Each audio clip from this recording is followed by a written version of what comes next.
नमस्कार साथियों। मेरा इरादा कभी भी इलेक्शन लड़ने का नहीं था, लेकिन आज मैं मैदान में आना चाह रहा हूँ। मैं कोई जीतने के लिए इलेक्शन नहीं लड़ रहा, न मेरा उद्देश्य है कि मैं जीत जाऊँ। मेरा एक ही उद्देश्य है और वो उद्देश्य है कि लोग सुने, उन मुद्दों को सुने जो मुद्दे बहुत ज़रूरी हैं और जो मुद्दे हमारे जीवन के लिए, हमारे आने वाले भविष्य के लिए, हमारे बच्चों के जीवन के लिए, हमारे बुजुर्गों के लिए, हमारे नौजवानों के लिए बहुत प्रासंगिक हैं। वो सब चीज़ों के ऊपर में चर्चा ही नहीं है और वो चर्चा कौन करेगा। मैंने बहुत कोशिश की कि उसकी चर्चा प्रधानमंत्री करें, मुख्यमंत्री करें, या कम से कम हमारे लोकल क्षेत्र के मुखिया करें, या पार्षद करें, या फिर विधायक करें। लेकिन मैंने एक चीज़ देखा है कि सब लोग जो है ना कमाने में व्यस्त हैं। हर कोई ये चाहता है कि हम ज़्यादा से ज़्यादा पैसा कमा लें, ज़्यादा से ज़्यादा धन संपत्ति बटोर लें। लेकिन मैं उन लोगों से ये कहना चाहता हूँ कि आपने कुछ भी पैसा कमा लिया, कितना ही पैसा कमा लिया, लेकिन जब इन्वायरमेंट ही ख़त्म हो जाएगा, जब हमारा आसपास का सोसाइटी है उसमें अगर एक अजीब तरीके की अगर खराबी पैदा हो जाएगी, यानी चलते फिरते लोग एक दूसरे पे गोलियां चलाने लगेंगे, या फिर इस तरह से हत्याओं का सिलसिला जो अभी कम चल रहा है वो अगर बढ़ जाएगा, तो आपका वो पैसा किस काम का रह जाएगा। अगर आप बाहर निकलें, आपको हवा ही साफ़ नहीं मिले, तो आपके बैंक के करोड़ों रुपए आपके कौन से काम आएंगे। अगर आप बाहर निकलें और बाहर में गुंडागर्दी हो तो आपके पैसे कहाँ काम आएंगे। इसके अलावा और बहुत सारी छोटी छोटी चीज़ें हैं, जैसे इन्वायरमेंट है। इन्वायरमेंट टोटल डिग्रेड हो चुका है, टोटल बर्बाद। लॉकडाउन के कारण जो बोल रहे हैं कि सुधार हुआ है, वो लॉकडाउन टूटेगा, इंडस्ट्री फिर वापस से फुल स्विंग पे चलेगी, तो वो चलिए वो फिर वापस से बर्बाद हो जाएगा। लॉकडाउन के कारण इतनी तकलीफ़ें हुई हैं लोगों को, इतनी तकलीफ़ें हुई जिसके बारे में कोई चर्चा नहीं है। लोग पैदल सड़कों पे मर गए। ट्रेन्स जो है 5-5, 7-7 दिन लेट पहुंच रही है। ट्रेन्स के अंदर में 5 दिन में एक बार खाना मिला, लोग ट्रेन्स में मर गए। गरीबों के लिए कोई सोचा नहीं जा रहा। जो अर्बन लोकल बॉडीज़ थी जिनकी संख्या हज़ारों में है, 4-5 हज़ार है या उससे भी ज़्यादा है, उसके बारे में कोई चर्चा नहीं है। तो कौन करेगा चर्चा। भाई कोई तो होना चाहिए जो इन सब मुद्दों को उठाए। बुजुर्गों के साथ जो समस्या है, 500 रुपये में क्या वो जी सकते हैं? कैसे जिएंगे। नौजवानों के साथ समस्या है कि उन बेरोज़गारी बहुत डस चुकी है। बेरोज़गारी हमें, मेरी क्या स्टेटस है, मैं कहाँ हूँ, क्या मैं ऐसा कोई कह सकता है कि क्या मैं जॉब में हूँ? बताइए क्या है। मेरे पास एमटेक की डिग्री है, मेरे पास एमबीए की डिग्री है, इंजीनियरिंग की डिग्री है।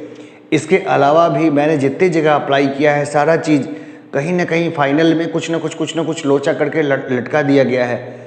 रिजर्वेशन के नाम पे समाज को पूरी तरह से बांट रखा है। रिजर्वेशन नहीं होना चाहिए। रिजर्वेशन क्यों होना चाहिए? ये सब मुद्दे हैं। इन सब चीज़ों पे लोग उछल पड़ेंगे, गुस्सा होंगे। हमने बेसिक इंफ्रास्ट्रक्चर नहीं पे ध्यान नहीं दिया। आज बोलते हैं इनको जॉब में हम रिजर्वेशन दे देंगे। अरे लोगों के पास उस तरह की क्वालिटी एजुकेशन ही नहीं है, तो कहाँ से फ़ायदा उठा पाएंगे। फिर आपने क्या किया, 99% जो कंपनियां हैं वो तो बेच दिया आपने। तो वो कौन सी कंपनियां हैं? वो सरकारी कंपनियां नहीं हैं, वो प्राइवेट कंपनियां हैं जिसमें रिजर्वेशन के लॉ नहीं लगते हैं। रिजर्वेशन के लॉज लगने वाले कंपनियों की संख्या बहुत ज़्यादा कम है। उसमें भी जो सीट्स आती है उनकी संख्या बहुत कम है। उसमें जो परसेंटेज होता है रिजर्व कैटेगरी का वो भी बहुत कम है, और उससे समाज के बहुत कम लोग वहाँ पे जाके जॉब करते हैं। लेकिन पूरी सोसाइटी बदनाम होती है, पूरी सोसाइटी को झेलना पड़ता है। फिर जो लोग रिजर्व कैटेगरी से जॉब ले भी लेते हैं वो अपनी सोसाइटी के लिए कहाँ वर्क करते हैं। ये सब ज्वलंत मुद्दे हैं, लेकिन एक छोटी छोटी चीज़ों में फंसा दिया गया है। झूठ का बड़ा हाथी चला गया, अब पीछे में जो छोटी सी पूंछ बची ना उसको उलझा दिया। इसके अलावा देखिए बहुत अजीब तरीके की है, बस बहुत अजीब तरीके का सिचुएशन है।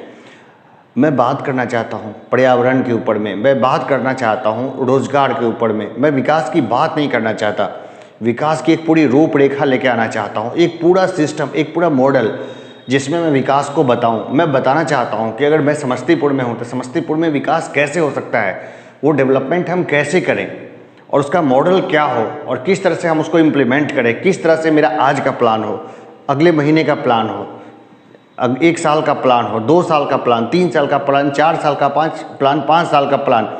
ये सारे प्लान मैं आपके सामने रखना चाहता हूँ। मैं ये नहीं चाहता कि ताउम्र मैं ही विधायक रहूँ। 5 साल बहुत है, 5 साल मैं जो काम करूँगा। इसके बाद मेरे पास प्रोफेशन है। देखिए सबसे पहले मैं जीतने के लिए खड़ा नहीं हूँ। फिर भी अगर कोई मिराकल होता है, कोई चमत्कार होता है, मैं जीत जाता हूँ, तो मैं क्या करूँगा? मैं सबसे पहली बात, सैलरी मुझे नहीं चाहिए विधानसभा वाली, ना ही उसकी पेंशन चाहिए। जो लाइफ टाइम सैलरी और पेंशन फिक्स हो जाती है ना, मैं उसके टोटली अगेंस्ट हूँ। दूसरी चीज़, मेरे में एबिलिटी है, मैं कमा सकता हूँ। मैं हर कोई, जो अभी आदमी विधानसभा में खड़ा होने की हिम्मत करता है, तो उसको कैरियर ना समझे, है ना, ये सेवा करने के लिए है ये।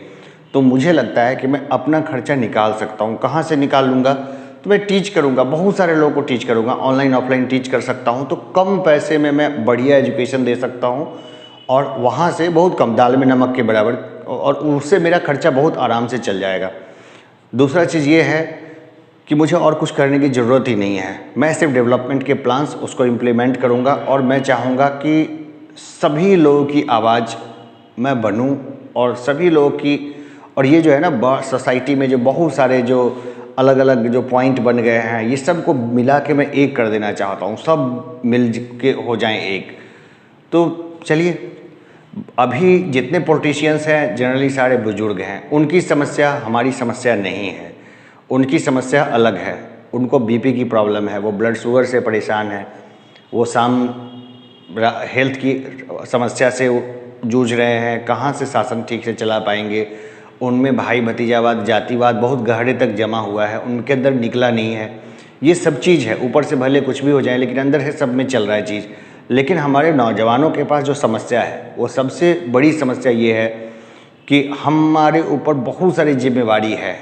अभी 10 साल 20 साल के बाद हम रहेंगे, हमें ही फिर वो बुजुर्ग एज का फेज हमें देखना है। लेकिन हमारे नौजवानों के पास कोई जॉब ही नहीं है यार, कोई सोशल सिक्योरिटी नहीं है, कोई सामाजिक सुरक्षा नहीं है। बिना सामाजिक सुरक्षा के हम कहाँ तक सर्वाइव करेंगे और कितना सर्वाइव करेंगे, सोचिए, है ना। आगे मैं हाजिर होता रहूँगा, अभी के लिए इतना ही, धन्यवाद।